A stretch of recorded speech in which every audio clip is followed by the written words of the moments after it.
7 saves 9. Well, literally, if you look at the history of the Supreme Court, it was this moment, this seminal moment, where the Supreme Court changed their views on the constitutionality of this federal labor policy and imposed federal power on the states in labor management relations. Interestingly enough, Chief Justice Hughes and Associate Justice Owen Roberts said that politics had nothing to do with their switch. But it was interesting because during the period where this pressure was on the Supreme Court to pack the court, to add 6 new members and make it 15, what happened is that they changed their votes on 4 issues: labor policy, this bill, minimum wage, Social Security, and unemployment insurance. Once Roosevelt got all those things done and passed as constitutional, he decided that this judicial reform was no longer necessary, and the court has remained 9 members since then.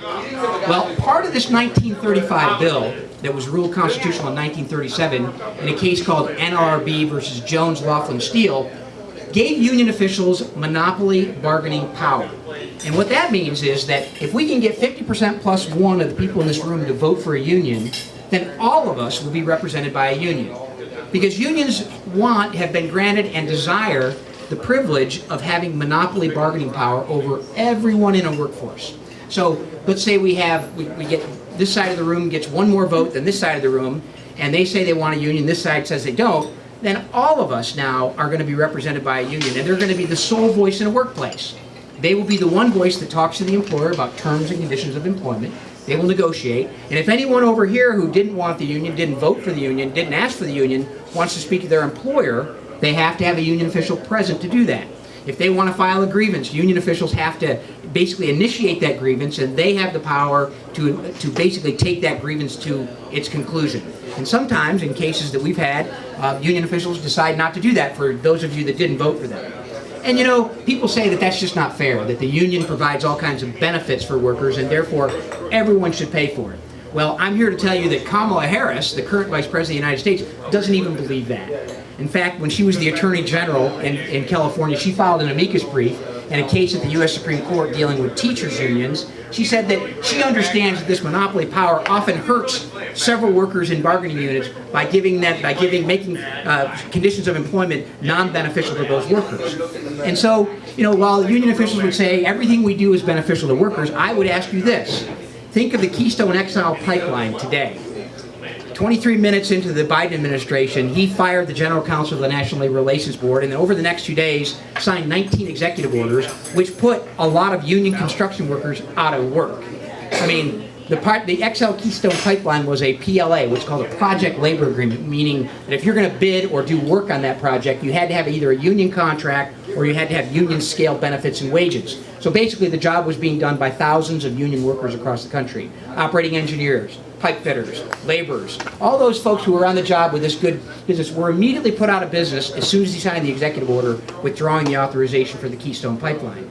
Well, interestingly enough, the union officials who in Washington, D.C., who claim to represent these workers that are on the unemployment line, endorsed Joe Biden, even though they knew in May of 2020 that he was going to do this. And just yesterday, or today I guess it was, he withdrew the authorization to drill in the ANWR Arctic National Reserve in Alaska, which is literally a 2,000-acre postage stamp in what is a state that's almost as big as Western Europe. And basically, those workers in the oil and gas business and the energy business are going to be, and their union workers are going to be out of jobs here very shortly. So I would propose to you that not everything that unions do and union officials do specifically benefits the workers they claim to represent. What we push is the idea of individual freedom. We believe, like Samuel Gompers, the founder of the American labor movement, who in 1924, in his final speech to the delegates of the AFL, the American Federation of Labor, the AFL and CIO hadn't merged at that point. In fact, they were somewhat competitors. But Gompers had gotten wind that the delegates of the AFL were going to go to Congress, and they were going to ask Congress for this monopoly privilege, and they were going to ask the government to grant them the power to compel workers to join them and pay dues and fees to keep their jobs. Well, Gompers, when he heard about this, and this man is known as the father of the American labor movement, in his final speech, he got up and said, "The workers of America adhere to voluntary institutions. Anything else is a menace to their rights." And that, which destroys that and uses compulsion, is a menace and will destroy what united, which united through voluntarism, is invincible. And Gompers was right then and he's right today. Union officials should go out and sell their product to workers across this country. Unfortunately, they've decided to use government to get their power, and that power is extraordinary. That power, as I mentioned already, is monopoly bargaining, their ability to speak for people that never asked for them to speak for them. Their ability to force workers in 23 states to pay dues or fees to a private organization or lose their jobs. In Virginia, if we repeal the right to work law here, literally thousands of workers will immediately be hit with the question, either pay dues or fees to the union or lose your job. That's not a decision a worker should have to make. That's not a decision that a worker should be faced with, and that's not a decision we should allow the folks in Richmond to impose on the Commonwealth of Virginia. We'll keep fighting for that, and we have to. But probably the bigger issue today is more interesting in what's happened in the public sector. In the private sector labor relations field today, there's only about 6.2% of private sector workers are unionized. But in the public sector, it's a much larger percentage. It's about 35 to 37%, depending on how you count these workers. Union officials realized back in the early 1970s that if they were going to grow, they had to unionize the public sector. They had to unionize government employees. And they've been fairly successful at that. Frankly, today in the United States, in 2020, there are more government union members in America than there are private sector union members. A lot of folks don't know that. When we think of the AFL-CIO and the United Auto Workers and the steel workers, we think about the industrial Midwest and the Great Lakes region. We think about unions in the private sector with all this power. But their real power, frankly, is in government. And we're going to experience that here in the Commonwealth of Virginia. One of the first projects I had in 1993 when I came back to Washington to work for the Right to Work Committee was working on a bill in the Commonwealth of Virginia to statutorily prohibit government entities from recognizing unions for purposes of bargaining over government employees. It didn't stop any government employee from joining a union. It didn't stop the VEA from being as powerful as they are. It didn't stop the firefighters union from lobbying in Richmond and having really significant legislative power there. It didn't stop anyone from redressing their government. I mean, that's the one thing in this democratic republic, this constitutional republic, that we have, the right to redress our government. But we all have an equal right to redress our government. I mean, we can go to Richmond and we can lobby and we can talk to our legislators and we can try to convince them what to do and what's right and what's wrong. But we can't force them to do anything. They will make their decisions, and in a democratic republic, we will loan them our power. If they abuse it, we will take it back. That's how it's supposed to work. It doesn't work that way all the time, but it does work some of the time. But so in 1993, we were working on a bill that basically codified what a Virginia Supreme Court decision coming out of Arlington County had basically said, that there was no authorization for union bargaining in the government sector in the Commonwealth of Virginia. Unions were growing in power, they were trying to organize, they were working, they were amplifying their voice in the public policy process, but what they wanted to do was force government to bargain with them over terms and conditions of employment. And the court said there was no authorization for that, and you can't do it without authorization. Well, what we did with Doug Wilder's help, Governor Doug Wilder, in 1993, we passed a bill through the House of Delegates and through the Senate that basically said, we're not stopping anyone from organizing and unionizing, but we will not allow municipalities or government entities to bargain with unions over conditions of employment. So we had a statutory prohibition against bargaining with unions in the public sector. Initially enough, Franklin Roosevelt was in favor of that. He was asked back in 1937 when they were ruling on the Jones-Laughlin Steel case in the private sector, giving federal government dramatic power over workers. He was asked, shouldn't we just unionize government employees as well? And Roosevelt said this. He said, it's unthinkable that we would organize government. It's not the same. Government is an entity that we have given force to by choice. And in fact, in the private sector, there are substitute goods. So if Company A, who make widgets, and Company B, who make widgets, if Company A's workers go on strike, there may be a price to pay for staying out too long or making too big of demands. And that is that Company B will get the widget market share, and Company A will have trouble being back in business. So that competition, that private sector competition, is what kind of keeps a damper, if you will, on union power when it comes to negotiations and strikes and demands. In the public sector, none of that works. In fact, the point is, in government, we have given government specific ability to use force against us for necessary services. And so there is no substitute to the police force. There is no substitute to the firefighters. There is no substitute to the government school system, at least, in general. There's obviously a growing element of competition to the government school sector now, which is very healthy, in my view. But so we've given the union officials to get in between us as citizens and our elected officials. They've got a unique position above our right to redress government. And so Governor Wilder in 1993 said, you're right, we shouldn't be doing this. And so he signed a bill that said Virginia would prohibit this. Doesn't stop anyone from unionizing or organizing or going to Richmond and lobbying, but it just says we can listen, but we're not required to sit down and negotiate over conditions of employment for government employees. That's good policy, by the way. 7 states have similar statutes, and they have basically prospered. You see in Wisconsin, Scott Walker, back in 2011, one of the things he did in the state that was the first to unionize their government employees and basically allow them to get in between taxpayers and elected officials was one of the states, and you probably remember the stories of the marches and the demonstrations and the damage and the threats that came out of Wisconsin in 2011 when they were trying to pass Act 10, which dramatically reduced the bargaining power of unions. It didn't eliminate it, but it reduced it down and said they're only going to negotiate over wages. That was it. And if you read the papers in the Washington Post, you said this is the end of government unions. Well, frankly, it's not. But Governor Walker did it because the state was on the verge of bankruptcy. The union had gotten so much power over government that they owned the health insurance system for the teachers. They had a for-profit subsidiary that you could only negotiate with their for-profit subsidiary for health insurance for these government employees. And the pension costs and the benefit costs had grown so dramatically that the state had some just enormous deficit. And Scott Walker said, in order to settle this, we've got to reform our labor policy for our government employees. So that state went back to reduce it, understanding what the problem was. Think about states like California, Illinois, New York, New Jersey, Connecticut. The financial basket cases that are in the country, notwithstanding the COVID bailouts they got recently, the trillions of dollars that Biden got that sent to the states that had mismanaged their governments for so long, those are the states teetering on the edge of financial stability because government unions have been granted significant powers in those states. Well, interesting enough, Virginia, unfortunately, with Dick Saslaw's mentorship and sponsorship, has now decided to repeal the prohibition against bargaining and allow municipalities to do it voluntarily. And it's already happening in Alexandria, it's happening in Arlington, it's happening out in Loudoun and Fairfax. And, you know, guess who's writing the laws and the new rules and conditions of bargaining? The Service Employees International Union, the American Federation of State, County, Municipal Employees. They're the ones writing the law that are basically going to give union officials dramatic power over government. And it will come here to Virginia Beach, there's no question. They're establishing the model up there, and they've got a whole task force that's working on it, and you will see unionization of government employees here, and you'll see it across the Commonwealth. And what that will mean for taxpayers and what it will mean for citizens and what it will mean for government employees who want nothing to do with the union is that they will now be covered by these exclusive bargaining representation contracts. And so the only way to be successful as a teacher in Virginia will be to stay on for another year longer. You know, we've litigated cases on behalf of teachers in South Dakota. I guess it was North Dakota.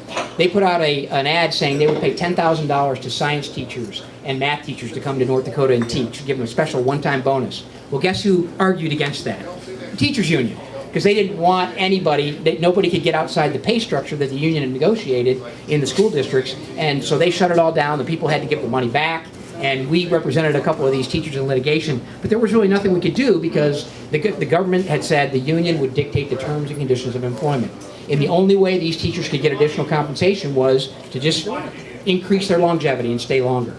That's not the way we're going to improve math and science in our school system across the country. It's not how we're going to basically refine and reform government by giving power to a private organization who ends up negotiating with the people they elect. I mean, in 2018, thankfully, because we are a right-to-work state here in Virginia, but thankfully a case that we litigated in the U.S. Supreme Court in 2018, a case called Janus v. AFSCME, we represented a state employee from Illinois, and he decided he did not want to pay union dues as a condition of keeping his job. He'd been with the state for several years, and he decided it was wrong that this union that he had to pay money to keep his job was basically making demands that was taking Illinois on the path to bankruptcy. So we found him, and we found a couple of other clients, and we litigated a case in the federal court. We went all the way to the U.S. Supreme Court, and on June 27, 2018, the Supreme Court ruled that no government employee in America could be forced to pay dues or fees to keep their jobs or work for government. That's a national right-to-work law for government employees. The one question they didn't get to, and probably the most important question, and it's a continuing litigation strategy we have, is trying to break that monopoly representation power that unions have in the government, i.e. the fact that you on this side of the room voted for unionization, and now we're all into these bargaining units and have to have the union speak to us. That's the next step in this battle, and we've got a couple of cases that are pending there. But what that basically said was the Supreme Court ruled that everything that government unions do, every action they take is political in nature because they're redressing government. They're negotiating with government over how the government spends their money, how people are compensated, what kind of benefits are out there. All these things that a private organization and private, like a union, shouldn't be able to do, you get between taxpayers and their elected officials. So the Janus decision took away the financial incentive and said you couldn't force anyone to pay dues or fees, and because it was a First Amendment issue, it was a speech issue because their speech was deemed to be political, every worker had to give an authorized waiver before any money could be taken out of their paychecks and forwarded to the union. So that was a big victory, but there's more work to be done, and unfortunately that work is going to hit in Virginia right away as government unions are going to expand dramatically, and their power is going to expand dramatically over the next several years. I mean, there is a way to fix it. We can get back to the legislature and fix it there, but it will be a long, hard battle, and one that will require active involvement. I know that as Tea Party activists, you are keeping track of what your elected officials are doing. And that's really the only thing we can do. I mean, we have to mobilize and organize at the grassroots level and let politicians know that we're watching, we're keeping track, and we need to hold them accountable. I mean, having been around the legislature and across the country for all these years, the one thing I do know is that politicians don't want to be held accountable. They don't want to have roll call votes. They don't want to have anything else except for when your high school wins the state championship. They want to have a recorded vote honoring that football team for winning the state championship. But when it comes to voting on issues that matter, taxpayer issues, freedom issues, liberty issues, they run for the tall grass as fast as they can. And our job is to hold them accountable. At the Right to Work Committee, we keep track of what's going on in all 50 states. Some states are more active than others, obviously. It's been a long time since we've had a fight in Virginia. In fact, 1991 was the last time we had a battle over Virginia's right to work law. And there's been no talk of it since about repealing it. But yet, the bill's now been introduced in the House of Delegates, and there's debated right to work repeal in the Senate, although they haven't had votes yet on it. There's talk out there. And we just got a video today that Terry McAuliffe, in a secret meeting that we found on YouTube that somebody got and sent to us, that when asked if he would repeal the right to work law, he said, if you put it on my desk, I'll sign it. So Terry McAuliffe is interested in forcing private sector workers to pay union dues and fees to keep their jobs here in Virginia. Obviously, we'll be making light of that as we move forward toward November, but it's very important that we understand what's happening here in Virginia. And it has changed politically. There's no question about that. The last election cycle, literally hundreds of millions of dollars poured into the Commonwealth to change the legislature. That and the redraw of the districts back in 2019 in January, where they took 15 districts and radically changed them based on the court's review. It changed the legislature, it changed the Senate, it changed everything in Virginia. But that's not surprising. As government grows in Washington, D.C., if you've been up to Loudoun County, or Prince William County, or Fairfax County, or Arlington County, you know that place is getting bigger and bigger. There's no trees in between those cities anymore. It's just one big megapolis. And that is because the federal government's grown. And those people that come to Washington, come to Virginia, bring voting habits that came from other states where, geez, we got to get out of California. Why do we have to get out of California? Because the state's out of control. Why is it out of control? Because government unions there brag in Sacramento. They stand up and pound the table and say, don't you know who elects you? And they say it's kind of cool. We get to elect our own bosses. That's what union officials say out there, and they rule the roost in California. People are leaving that state for the first time, I think in my memory, maybe in history. California lost a congressional seat. People are fleeing the state because of the policy. Virginia probably will start to see some of the same things. We know that if we repeal the right to work law, and we reduce the business climate that has made Virginia strong in lots of different sectors, technology, manufacturing, that companies looking to relocate and expand, they look for states that have right to work laws. We know that now. They're not afraid to admit it. They say, the Fantis Corporation, which is one of the biggest site selection relocation consultants in the country, says that 50% of their clients say, we won't go to a state that doesn't have a right to work law. It's not because they're anti-union, it's because they want to have a relationship with their employees and don't want to have to fight with unions when it comes to negotiations with their employees. Here's what I'll say and finish, and I want to take questions, and hopefully we'll give you answers that you like. Maybe we won't, but we'll try. But here's what we like to say, that if union officials would represent the workers that want their representation, if they would sell their product to workers, they would be a whole lot more successful than relying on government for their power. And frankly, that's why they spend so much on politics, because their power is a resident of government action.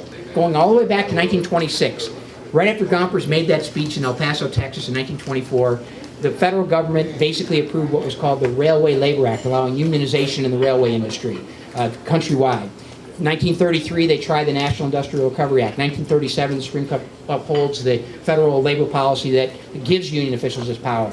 From 1937 to 1947, the country and union officials used their power to really control the country in the coal business and the railroad business. They were shutting down the country. I think at one point during that period, there were over 4 million workers who were on strike in the country. 46 elections come around, and the Congress looks at the Wagner Act, the National Labor Relations Act, and says we probably went too far. We need to reform it. And so they passed the Taft-Hartley Act in 1947. In 1947, the U.S. Congress gave Virginia and the other 49 states the right to pass right-to-work laws. And so not only do we deal with the potential repeal here in Richmond, but we also have bills in Congress right now. So-called PRO Act has already passed the House of Representatives. It's sponsored by Bobby Scott up the road. Let's see, where's my direction? North? Up north a little bit. Yeah, thank you, sir. Up that way. Bobby Scott's the sponsor of a bill that's passed that will repeal Virginia's right-to-work law. And the 26 other states that have passed right-to-work laws. We passed 5 new right-to-work laws in the last 10 years in Indiana, Michigan, Wisconsin, West Virginia, and Kentucky. We got beat today. Some in the room may be pleased that we lost the right-to-work vote in New Hampshire today. We had passed it in the Senate a month or two ago. We passed it in the House committee. It went to the floor today. We got beat. We're going to continue to be up there. We were hopeful that New Hampshire would be the 28th right-to-work state in America, but that's not going to happen until next year. We'll see. But there's work to do on this front. And what I would ask you to do, and I know that you do this because you're here and you're Tea Party activists and you're grassroots activists, that you continue to stay involved and engaged in this work. I mean, this may not be your most important issue, but I'll tell you this. What I've learned over these years is that the money that funds the other side generally comes from organized labor. They spend, based on reports that they file with the government, they spend upwards of $2 billion a year, or every 2 years, on federal elections alone. $2 billion. Now, I know that $1 billion doesn't sound like a whole lot today. I mean, we're talking trillions now. We're talking, what, 2.3 trillion here, 1.9 trillion there, 4.6 trillion here. I mean, I think it was Everett Dirksen who once said, you know, $1 billion here and $1 billion there. Pretty soon you're talking about big money. What we're talking about now is rounding errors. That's what we're talking about now is rounding errors. But politically, $2 billion goes a long way. That's more than the Democrat Party spends. That's more than the Republican Party spends. That's more than George Soros spends and Mike Bloomberg spends and Donald Trump spends. It's more than the Koch brothers spend. They're a big political player, and the reason why they have that money is because they have this power of compulsion. They can force people to pay them for the right to work in America. That's wrong. It'll always be wrong. And we're going to beat them. We're going to beat them. But we got to fight, and we got to keep track of what they're doing here. That money elects politicians like Nancy Pelosi and Chuck Schumer that are trying to do things to the country that I know that most of you here would disagree with. I disagree with as a father of 6 children. I'm trying, like the Dickens, to make sure that I can leave a country better off than what I receive from my benefactors going forward. I think my generation, unfortunately, may be the first one that doesn't leave in America stronger and better for their children than the generation ahead of us did. So that's why we continue to fight. It's an honor to talk with you about it, and I'll be glad to answer any questions that you might have about right to work. Okay, somebody handed me a question. We want to know, how do unions funnel money to political candidates, and is it legal? Yeah, well, that's a great question, because part of it is good. They have political action committees. The unions have political action committees, and generally that political action committee money is voluntary. It helped, you know, how many people have refinanced a house here? Raise your hand. What's the stack of paperwork look like when you refinance a house? Okay, yeah, I was going to say, but yeah, mine's a little smaller than that. But what they say is you got to sign these documents in order to get the money and refinance your house. You got to initial in the corner, you got to sign off on everything, and allegedly you're supposed to read that stuff too. How many people read all the pages? Raise your hand. Okay, good. I'll give you a crocodile raise, but I didn't read them either. She said we don't care. You, really? Okay, good. Someone did. All right. Well, when folks take a job in a union shop, they're generally presented with like onboarding documents, and one of the things that's in those onboarding documents is a signature at the bottom that you will agree to a dues checkoff, meaning the money will come out of your paycheck and from the employer, and they'll send it to the union, and then you're basically saying, I agree that I will give money to the PAC. For the unions, it's like the VEA PAC or whatever. For private sector, it'd be the Steelworkers PAC or the Teamsters PAC or COPE or whatever. Lots of names. And literally, that money is voluntary. You can get out of that money and you can say it. But the real strength of organized labor is the basically general treasury money they spend on politics, not directly giving to candidates, but doing voter registration, get out the vote drives. They have print shops. They do lots of things that they use paid volunteers to do their political work. So when we were talking with, the Teamsters Union is a great example. You know, the Teamsters Union has been this union that's had these big battles between coalitions. The Hoffa group versus the Kerry group versus the Hoffa group. And every time there's a big fight in the Teamsters, we get calls from the people that are on the outside saying, you have no idea what the Teamsters are doing. And we talked to a guy, he went on the record with us, and we talked to him about what the unions were spending. And he said, look, for every $1 they spend in political money, they spend $9 in general treasury money that's not covered by the Federal Election Campaign Act. So that money, that 10 times what they spend politically, is what they spend on politics in general. And that manifests itself in lots of ways. I mean, no one talks about the so-called dark money of the right, but they never talk about the dark money of the left. And union officials are really, really, really into that. When they file LM2 reports, they list what they spend on politics and lobbying, which is not their PAC money, but their general treasury money. And that's where we get the numbers of $2 billion every 2 years from the reports they file that say they are doing this activity. So that's the way they do it. Their PAC money is just like our PAC money. It's voluntary. I agree with that. Although when you sign those documents, when you don't know what you sign when you refinance your house, some workers don't know what they sign when they do their onboarding in a workplace, but they're supporting the Political Action Committee. You can get out of it. We won a U.S. Supreme Court case back in 1988 called Beck versus Communication Workers of America that basically said you could not lose your job and you could not be forced to pay for politics or lobbying as a condition of your employment. But we're still fighting those cases. In fact, we just filed another case today on behalf of a worker who was being forced to pay for politics that he didn't want to pay for. So still work to do on that front. Okay, so we have a teachers organization here called the Virginia Beach Education Association, and they're demanding collective bargaining. Yep. They say this is so that they can have a voice at the table, right? So how do you get from collective bargaining and that being accepted to it becoming a teachers union? Yeah. Okay. Well, because what happens when you bargain, you're going to bargain with one union. They're going to ask for exclusive monopoly representation. As soon as a union wins an election, and generally the VEA will probably, I mean, up in Fairfax we have the AFT and we have the VEA, and sometimes they get together, sometimes they fight, depending on what their conditions are, but they will be the exclusive bargaining representative in the workplace when they get this privilege, when it's granted to them by your local board. And that will mean they are the only ones that can negotiate. And it won't, yeah, they have a voice at the table right now. Anyone who doesn't think the VEA doesn't have a voice at the table is hasn't been to Richmond lately or hasn't followed any politics. I mean, this is really an interesting question because, what we believe is that these workers should have a voice, but it used to be that the idea of unionization was to protect workers. We had this, during the industrial age and the transition from our agricultural economy to our industrial economy, we had to keep, protect workers because these were dangerous workplaces. Well, if unionization density is a precursor to dangerous workplaces, then what these people are telling us is that the most dangerous workplace in America is working for government. I mean, that's basically what they're saying. I mean, we are now at a point where government employees that we're paying for with our tax dollars, and we just got, I mean, I'm still hurting a little bit from May 1st. I don't know about anybody else, but, we're at a point now where these government employees, their benefits and their wage packages are better than the people that are paying their salaries, and that's really where we get when they have this monopoly power. But that's who it will be. And with the school boards, it will be the VEA or the AFT. It'll be the local Virginia Education Association, and they will be the exclusive bargaining agent. There'll be no other union that can get in.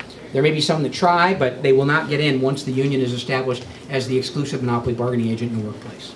Okay, so that association will become a union once it's declared collective bargaining. That's correct. Is Once allowed. they pass a bill or a bargaining ordinance, it will. I guarantee you 100% probability that every bargaining ordinance in the Commonwealth that will be negotiated over the next several months will include the language that says, I will be the exclusive bargaining agent. Look for that. It'll be there. I promise you. Okay, so will the taxpayers be responsible for their dues, or will it be taken from their wages? Well, I guess that's kind of an interesting question Same because their thing. wages are coming from taxpayers, ideally.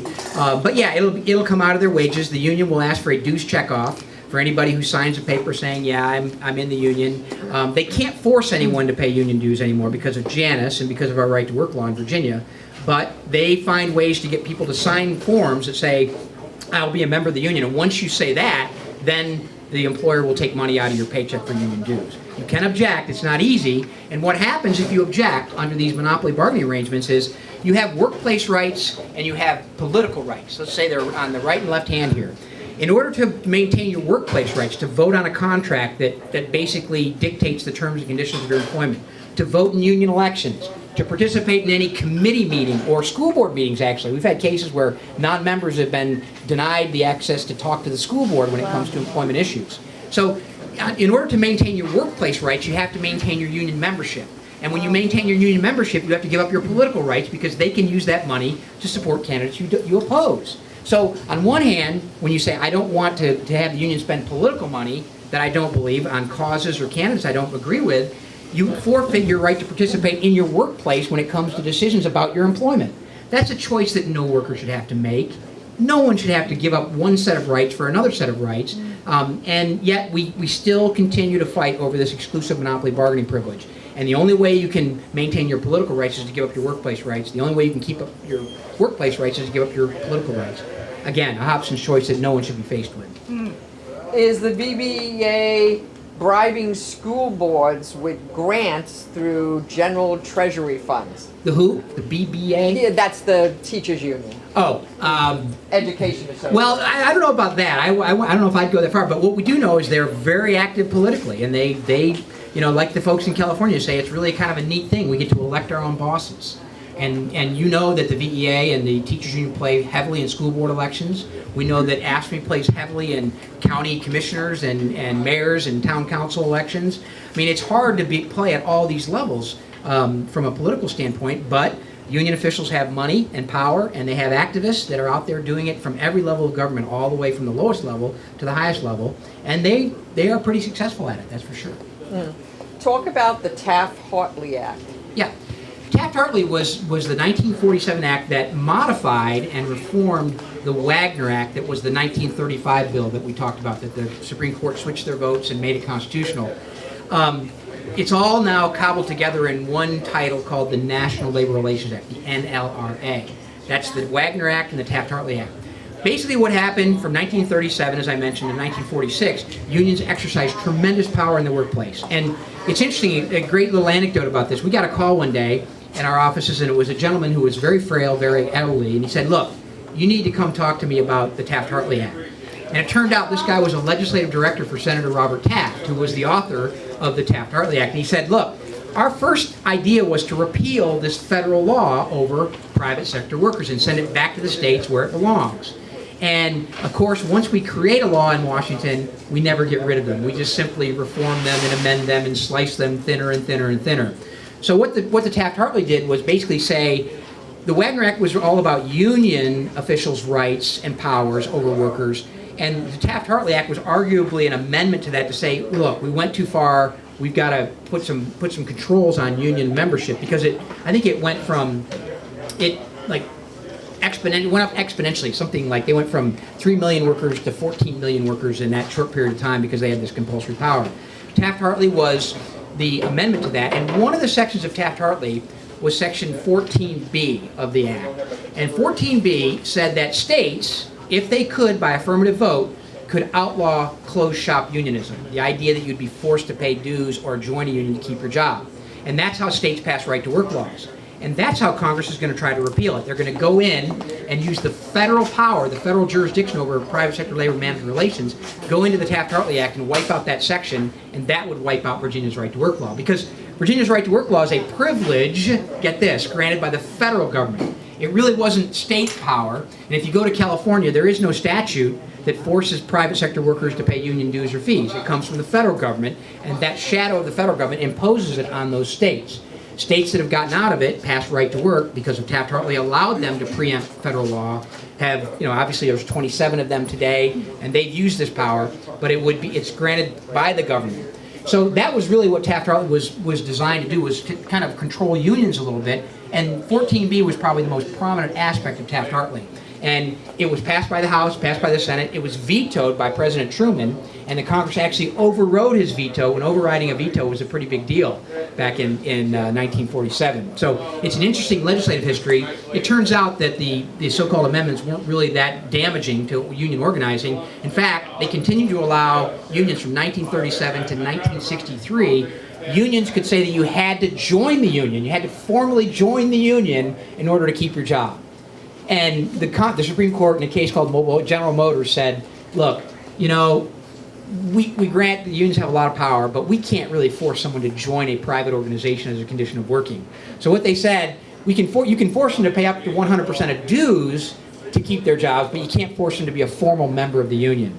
So that kind of makes up our labor policy. It goes back to 1937, 1947, 1959. The Landrum-Griffin Act is part of that. That talks about, you know, kind of organized crimes involvement and corruption in unions, and then the 63 Supreme Court case, and that's our labor policy, but it's a federally mandated labor policy.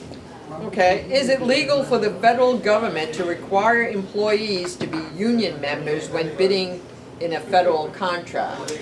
It will be shortly. In fact, President Biden has indicated that he's interested in what's called a project labor agreement. I mentioned that already. And the infrastructure bill, as we see it, we haven't seen the legislation yet, but it looks like the infrastructure bill will have instructions that say basically, if you're a unionized contractor, you can bid. If you're not, you can't.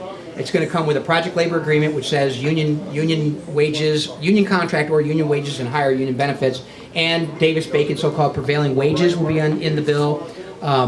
About 86% of the construction industry in America is non-union. About 15%, 16% is unionized at this point.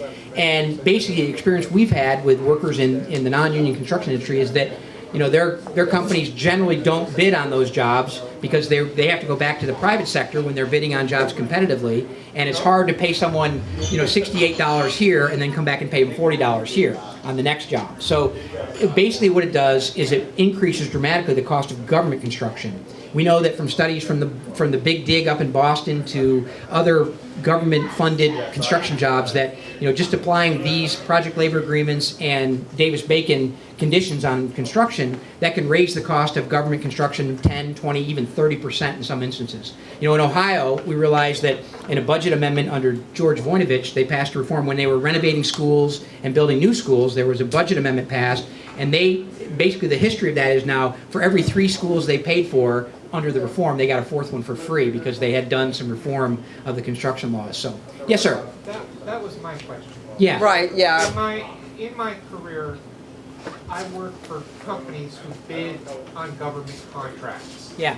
And my wages are set by law in the terms and conditions of the contract when we bid. So there's a GSA labor rate. You're telling me that now, at my age, I can be forced, in order to continue my 40 years of employment, to have to join a union because of the work that I do through something that Biden is doing? And my follow-up question is, what percentage of my pay am I legally allowed to have extorted as a result of this? And this is the first I've heard of it. Yeah, if you look at the infrastructure bill, we haven't seen the actual legislative language, but in the instructions of that Biden has proposed with his infrastructure program, it's got project labor agreements and Davis-Bacon.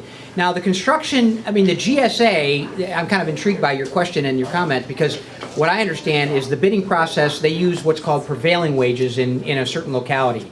And those prevailing wages are established by voluntary salary and wage submissions generally by unions. They have people that do this because there's benefits in them doing that.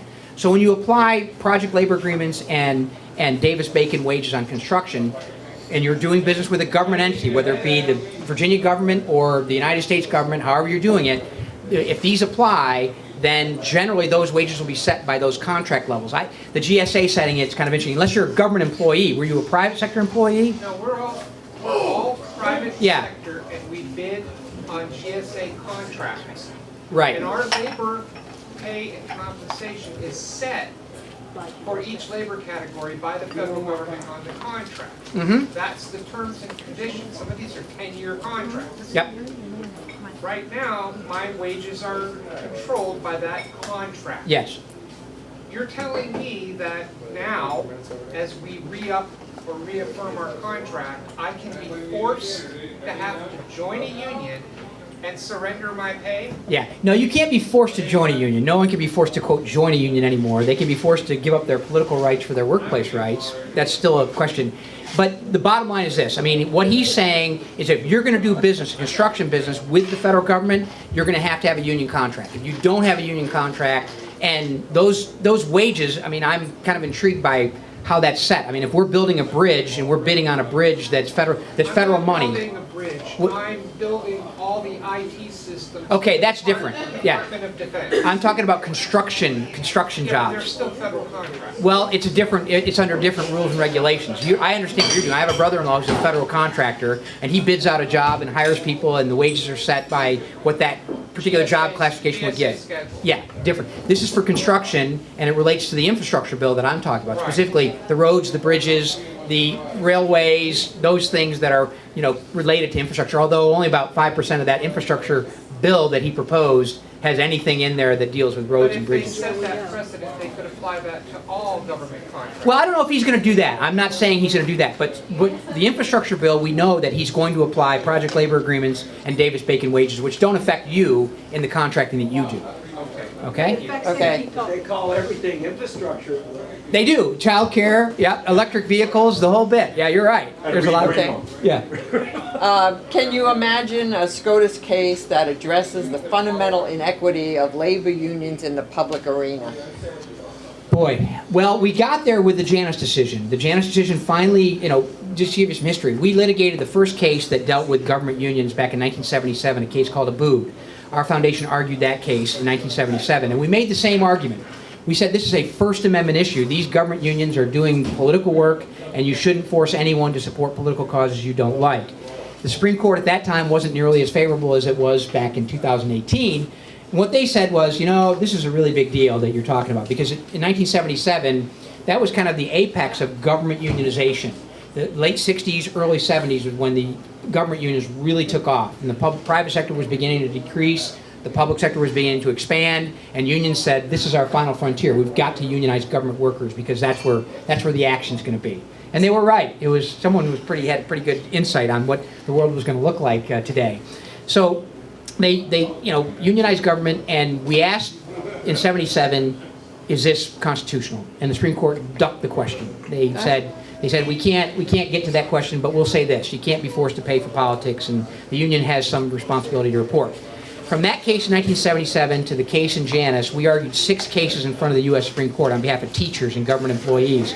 And every time they tried to slice the deli meat just a little bit thinner, the regulatory structure a little bit thinner. Finally, after a victory in 2012, a case called Knox out of California that went to the U.S. Supreme Court that we won, a case in 2014 called Harris on behalf of home health care workers in Illinois that we won at the U.S. Supreme Court.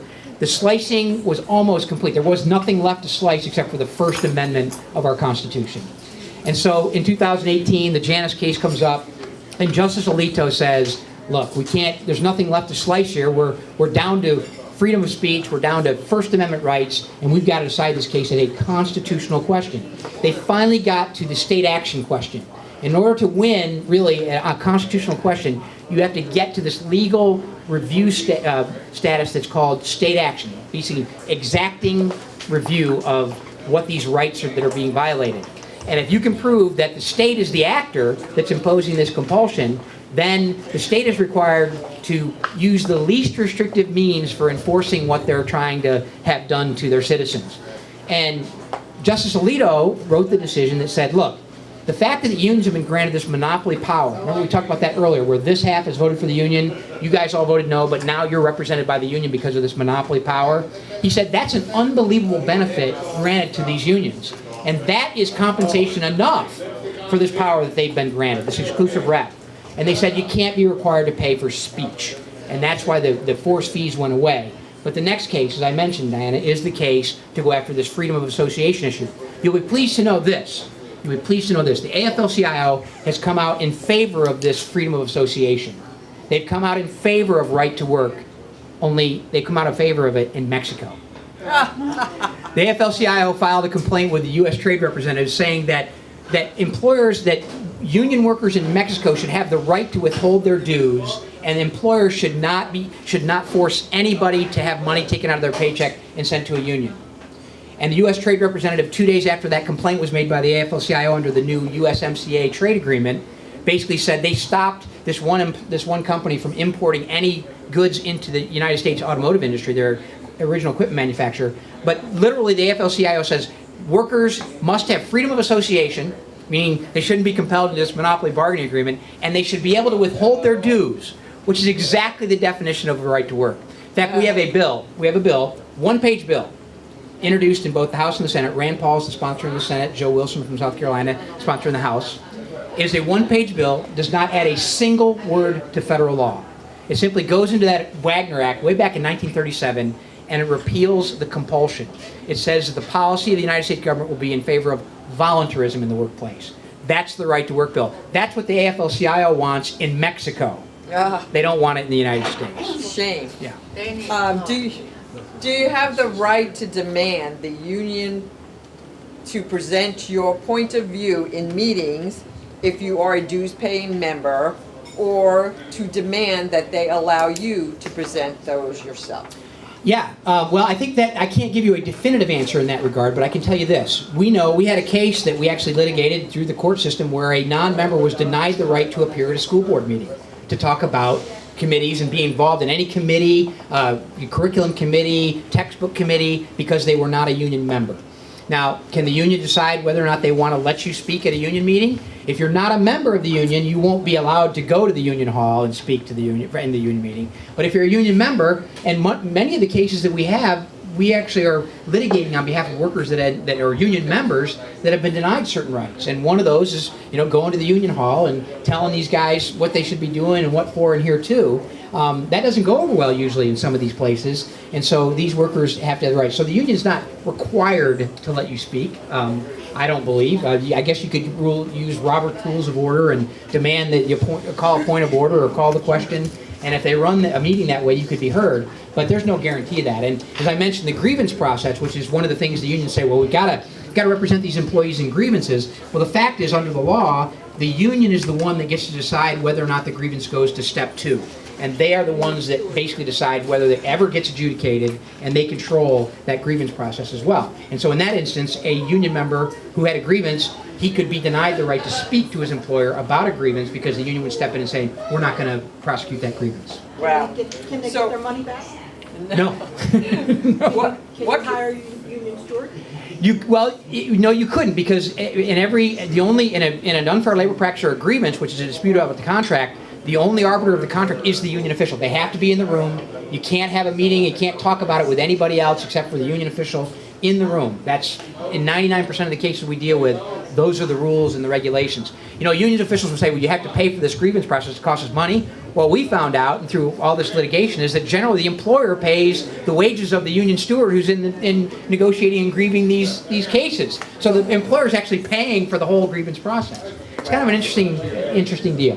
So what can you say to our neighbors? What can we say to them in layman's terms, to understand the importance of right to work? Yeah. Well, I think that now that we've got Terry McAuliffe speaking speaking as coyly as he can about right to work, and now saying that he would repeal it if it could put it on his desk. I mean, basically the question is this. 8 out of 10 Americans believe that it's wrong to force a worker to pay union dues or fees to get or keep a job in America. Those numbers, 59% of all union households believe it's wrong to force workers to pay dues or fees to get or keep a job. By definition, we know that an organization brought together voluntarily, like this one, right? Is anyone compelled to be here tonight? Maybe you were. No one's compelled. You come because you want to be part of this group. You want to be part of the things that you're doing. And this group is inherently stronger than if we could require those people over there to come in here and pay for dinner or whatever. I mean, it doesn't make any sense to have compulsion as your organizing tool. Voluntarism works. So I think what we tell our neighbors is, do you believe a worker should be forced to pay union dues to get or keep a job? And the answer will be no. I don't believe that's right. And they'll say, well, unions deserve this and deserve that. And you can say, well, no one's stopping anyone from unionizing. In fact, the right to work law in Virginia and the 27 other states or 26 other states that have it said nothing about stopping anyone from joining a union. It doesn't say you could join the union anytime you want. You don't have to work in the workplace to join the union. You can join a union if you want right now. Call the AFL-CIO and say you want to be a member. They'll take your money. I promise they will. You could give your entire paycheck to a union if you choose to do so. And that would be perfectly fine too. And Virginia's right to work law protects your right not to be forced, and it also protects your right to join a union. Virginia's right to work law, if you look at it, that's what it says. So the idea of giving union officials monopoly power over workers to force them to pay dues or fees to keep their job is wrong. And then, do you believe that government should be unionized? Tell them what Franklin Roosevelt said. Unthinkable. Really? Yeah. So it looks like it says Organic Act of 1871, how did that affect the union? Ooh, who knows about the Organic Act of 1871? I mean, sir, I don't know. Who anybody? gave you that? Where'd that come from? I don't know that one. I need help. It wasn't me. Okay. Was it you, ma'am? Okay, what is the Organic Act of 1871? I don't know. It made America a corporation. I'm not aware of that. How does that impact what we're doing here? I mean, I just want to know how that. yeah. I'm interested. I will look that up. I appreciate look it that. up. I've never heard that before. Thank you. Yeah. Have any studies been done as to the amount of organized crime that follow unions? Well, for those of you, the Landrum-Griffin Act of 1959, Senator McClellan from Arkansas, he concluded his hearings on the Landrum-Griffin Act and the regulations of unions with the fact that compulsion and corruption go hand in hand. And he was right about that to a large degree. I mean, I will give you one example. The United Auto Workers Union, that union headquartered in Detroit and has members all over the country. Right now, 11 of their top officials are either in jail or on their way to jail for extortion, racketeering, fraud. These are charges.